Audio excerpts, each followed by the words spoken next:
दोस्तों नमस्कार, मैं हूं अजय कुमार और आप देख रहे हैं जिद्दी पैशन यूट्यूब चैनल।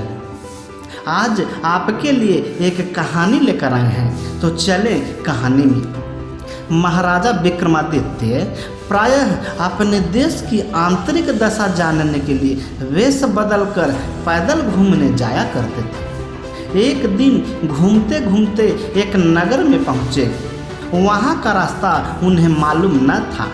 राजा रास्ता पूछने के लिए किसी व्यक्ति की तलाश में आगे बढ़े। आगे उन्हें एक हवलदार सरकारी वर्दी पहने हुए दिखा। राजा ने उसके पास जाकर पूछा, महाशय, अमुक स्थान जाने का रास्ता क्या है, कृपया बताइए। हवलदार ने अकड़कर कहा, मूर्ख, तू देखता नहीं है मैं हाकिम हूँ, मेरा काम रास्ता बताना नहीं है। चल हट, किसी दूसरे से पूछ।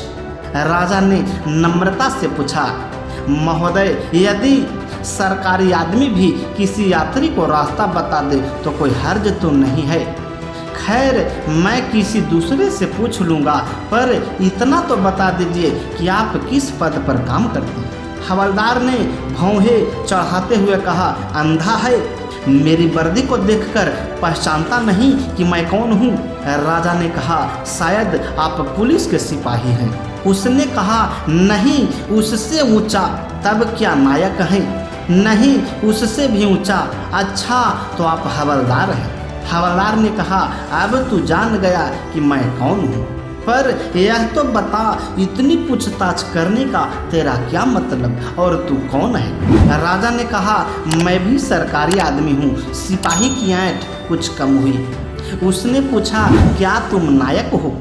राजा ने कहा, नहीं, उससे ऊंचा। तब क्या आप हवलदार हैं? नहीं, उससे भी ऊंचा। तो क्या दरोगा हैं? उससे भी ऊंचा। हवलदार ने कहा, तो क्या आप कप्तान हैं? राजा ने कहा, नहीं, उससे भी ऊंचा। तो सूबेदार जी हैं?